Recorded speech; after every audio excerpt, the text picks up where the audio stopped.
राष्ट्रगाथा channel पर आने वाले सभी श्रोताओं को, दर्शकों को मेरा सादर सप्रेम नमस्कार। भारतीय स्वतंत्रता संग्राम का 1757 से 1947 तक 190 वर्ष का कालखंड। इस बीच के उन क्रांतिवीर वीरांगनाओं को, नायक नायिकाओं को आपके सामने ला रहा हूं जो इतिहास का एक हिस्सा नहीं बन पाए, नहीं आने दिया उनको सामने, और सचमुच में भारत मां की स्वतंत्रता के लिए सर्वस्व निछावर करने वाले, तन मन धन से सब कुछ अर्पित करने वाले, आहूत होने वाले, फांसी के तख्तों में झूल जाने वाले, जेलों में लंबी कठोर यातनाएं सहते हुए दम तोड़ने वाले, और सेलुलर जेल, अंडमान, घोर नारकीय, कल्पना करना भी कठिन है। 6 मिनट निकालना वहां कठिन है। घोर गुप अंधेरे के अंदर, छोटी छोटी कोठरियों में किस माहौल में रखा जाता था, मैंने कई बार उसका विवरण आपको देने की कोशिश की है। वहां 2-2 जन्म का कारावास का दंड लेके पहुंचने वाले क्रांतिकारियों के सम्राट श्री वीर सावरकर जी भी थे। अनेक भाई, एक नहीं अनेक। और जो वहां गए 90% वही मर खप गए, कहीं उनका नाम नहीं। मेरा एक प्रयास है कि मैं इस कालखंड को, अभी इस कालखंड को लिए 190 वर्ष का 612 वीडियोस आप तक पहुंचा चुका हूं, और किन लोगों को दे रहा हूं? 99% इन लोगों के, इन हुतात्माओं के, नायक नायिकाओं के, क्रांतिवीर वीरांगनाओं के बाल, किशोर किशोरियां और युवा युवतियां, हर आयु वर्ग के लोगों ने इस स्वतंत्रता आंदोलन में, इस यज्ञ में जो अपने आप को संपूर्ण आहुत किया था, लेकिन कहीं उनका नाम नहीं। मैं उनका नाम आपके सामने ला करके उनको श्रद्धांजलि देने का, उनको स्मरण करने का एक प्रयास कर रहा हूं। चलिए, ऐसे ही असंख्य अज्ञात, अल्पज्ञात, पूर्ण रूप से अज्ञात क्रांतिवीर वीरांगनाओं की पंक्ति में कुछ नाम आज भी मैं जोड़ने जा रहा हूं। देखिए जरा, इसी कालखंड में, और इस कालखंड में अभी जो मैं समय ले रहा हूं, पिछले 15-20 एपिसोड दिए हैं, वो केवल 1924 से 1942, 18 ईयर्स, 42 का वो क्विट इंडिया मूवमेंट 20 में आया है। चलिए देखें जरा श्री बच्चू भाई नायक क्या कर रहे हैं इसमें। गुजरात के सूरत नगर में भी भारत छोड़ो आंदोलन की बहुत धूम मच रही थी, और बहुत जोश खरोश के साथ शासन विरोधी जुलूस निकाला गया सूरत नगर में। श्री रमन लाल मोदी ने भी जुलूस में भाग लिया। उसने तोड़फोड़ में भी भाग लिया, क्योंकि ये आंदोलन वास्तव में क्रांतिकारियों के हाथ में आ चुका था। वो तो 15 दिन में ही इस क्विट इंडिया मूवमेंट ने लगभग दम तोड़ दिया था, सभी नेताओं को अंदर कर दिया था, और कहीं भी कोई नेतृत्व मिल नहीं रहा था। तो उस समय के क्रांतिकारियों ने एक नीतिगत फैसला लेकर के, इस समय जो लोग निकलेंगे तो उनको लीड किया जाए, और पूरे देश के अंदर जहां जहां भी ऐसा माहौल बना हुआ है उसको नेतृत्व देकर के अंग्रेजों के कानों तक गूंज पहुंचाई जाए। तो तोड़फोड़ में भाग लेने वाले श्री रमनलाल मोदी को गिरफ्तार करके सूरत की जेल में रखा गया। जेल में ही श्री रमनलाल मोदी की मृत्यु हो गई। जो लोग गिरफ्तार किए गए उनमें श्री बच्चू भाई नायक भी थे, जिनकी आज हमने शुरू में नाम लिया मैंने।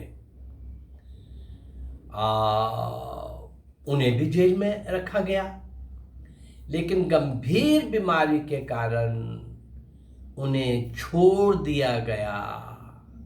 मृत्यु का कहीं हमारे ऊपर आरोप ना आ जाए, उससे बचने के लिए। लेकिन जेल में इतना प्रताड़ित किए जा चुके थे कि 23 जनवरी 1943 जनवरी 23, 1943 को श्री बच्चू भाई नायक की मृत्यु हो गई और भारत माँ की स्वतंत्रता के यज्ञ में एक बलिदान और हो गया। चलिए बच्चू भाई नायक और श्री रमनलाल मोदी के थोड़ा आगे बढ़े हम। श्री बलवंतराव अंबेडकर,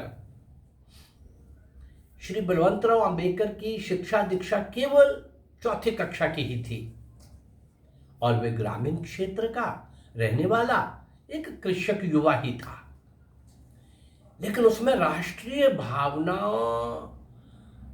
कूट कूट कर भरी हुई थी।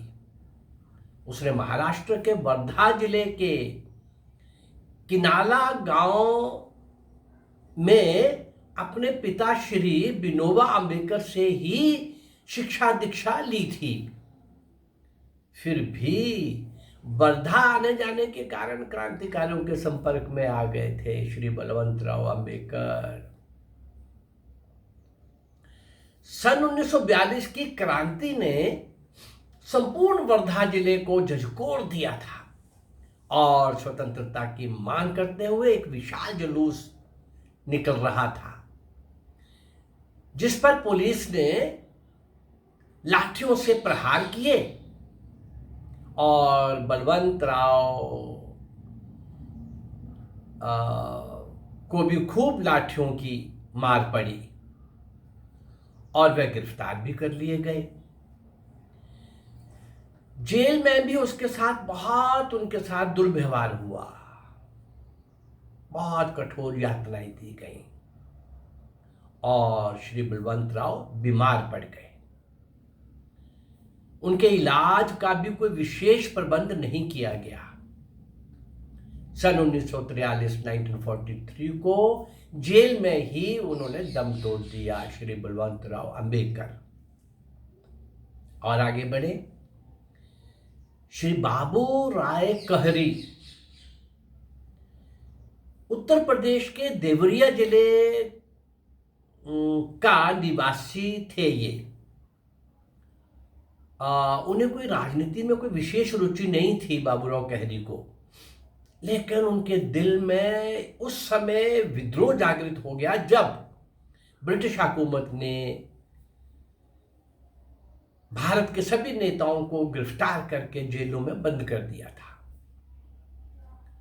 बाबू राय ने एक जुलूस में सम्मिलित होकर एक विरोध प्रदर्शन में भाग लिया और पुलिस की गोली खाकर बलिदान हो गए।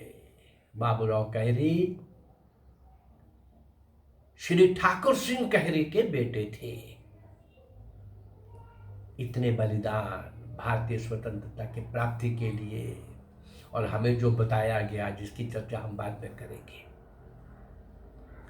थोड़ा और आगे बढ़े तो उत्तर प्रदेश के हमीरपुर जिले के श्री भगवान दीन मिश्र ने बहुत सक्रिय होकर उस क्रांति में भाग लिया। 1942 की क्विट इंडिया मूवमेंट की क्रांति में उन्होंने पूरे जिले में घूम घूम कर लोगों में जागृति पैदा की और स्थान स्थान पर जुलूसों का आयोजन किया और करवाया भी। आखिर एक दिन पुलिस ने श्री भगवान दीन मिश्र को गिरफ्तार कर लिया। लखनऊ कैंप जेल में ही कठोर यातनाओं के कारण उनकी मृत्यु हो गई। श्री भगवान दीन मिश्र हमीरपुर के निवासी थे और उनके पिता का नाम श्री विंदा मिश्र था। श्री विंदा मिश्र था।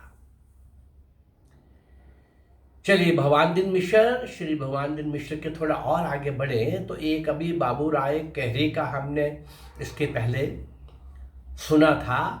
ऐसे ही श्री बाबू राय कोकाटे, श्री बाबूराव कोकाटे, इन्होंने सन 1942 की क्रांति में खुलकर भाग लिया, लेकिन जब उस क्रांति को कुचल दिया गया तो बाबूराम की भावना नहीं कुचली जा सकती थी भाई। उस समय वे अगस्त क्रांति वो उस समय कूदे थे जब वो इंटर क्लास में पढ़ रहे थे। अपने अध्ययन को तिलांजलि देकर वे क्रांति के अखाड़े में कूदे थे। सन 1942 के आंदोलन का दमन हो जाने के कारण उसके पश्चात वे भूमिगत क्रांतिकारियों के साथ संबंध बनाए रहे और यथासंभव उनकी सब प्रकार की सहायता भी करते रहे। क्रांतिकारियों के सुरक्षित प्रश्रय स्थलों की व्यवस्था करने का जिम्मा था बाबूराव कोकाटे का। इतना ही नहीं, उनके लिए आर्थिक सहायता भी करते थे बाबूराव कोकाटे। बाबूराव कोकाटे पुलिस की नजरों में चढ़ चुके थे। एक दिन जब वे सांगली, एक नगर जिला स्थान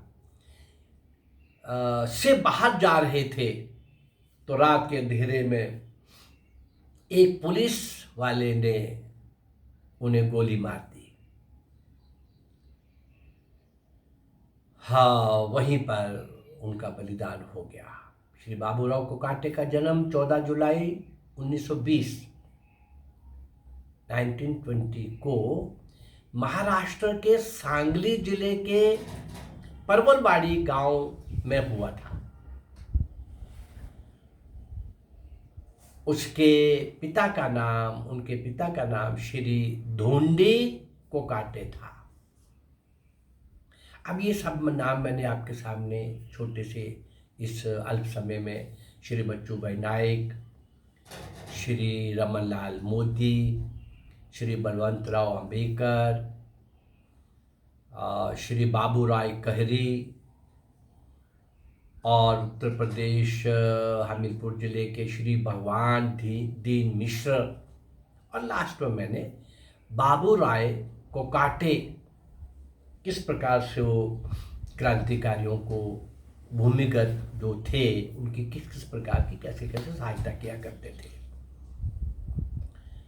1975 के इमरजेंसी में चूँकि 19 महीने में अंडरग्राउंड रहा हूँ तो मैं समझ सकता हूँ कि उस समय हम लोगों की प्रबंध करने वाले लोग हमसे भी ज़्यादा कहना चाहिए बहादुर रहे होंगे। हम तो कमिटेड थे, हमको तो होना ही था, करना ही था, पर हमारे लिए जो किया करते थे प्रबंध, मुझे याद है मैं उन दिनों जम्मू कश्मीर था, उधमपुर में, अब वो फैमिली जम्मू शिफ्ट हो गई, उधमपुर में गवर्नमेंट स्कूल में टीचर, उधर मीरपुर कोटली से आया था वो परिवार, और एक बीच में नदी थी और उनके घर पहुंचने के लिए मुझे शहर से 2-3 किलोमीटर पीछे उतरना पड़ता था रात के अंधेरे में। वो नदी में जैसे कैसे पार करता और वो मुझे आगे खड़ी होती थी लेने के लिए। श्री रमेश अभी भी वो जम्मू में एक बहुत बड़े बिजनेस को चला रहे हैं, वो उन दिनों आरएसएस की शाखा में जाते थे। छोटी बेटी थी, शायद 9th क्लास में पढ़ती थी, वो भी माता श्री उनको साथ लाती थी कि ऐसा लगे कि कोई परिवार का कोई व्यक्ति आया है, कोई पूछेगा तो बता देंगे। ऐसे ही छोड़ने जाना, लेने आना, और ऐसे ही मुझे किसी न किसी तरीके से किसी दूसरे स्थान पर छोड़ आते थे। और उस प्रकार से मैं समझ सकता हूँ कि भूमिगत रहने वाले लोगों का प्रबंध करने वाले लोग कितने श्रेष्ठ होते हैं, कितना रिस्क दांव पर लगा करके वो सब कुछ काम कर रहे होते हैं। उनको गृहस्थी भी चलानी है, बिजनेस भी करना है, नौकरी भी करनी है। ऐसे मेरे साथ 20 तरह की घटनाएं मुझे स्मरण हो रही हैं। चलिए, श्री बाबूराव कोकाटे ने जिस प्रकार से उनकी आर्थिक अवस्था, क्रांतिकारियों की प्रश्रय स्थल, उनके भूमिगत रहने के ठिकाने, ये सब क्रांतिकारियों का जो मैंने आपके सामने रखा, अपने आप में ये कितना बड़ा काम है। इन क्रांतिकारियों की मेरे पास बहुत बड़ी सामग्री नहीं होते हुए भी क्या ये बलिदान अपने आप में बहुत बड़ी बात नहीं है?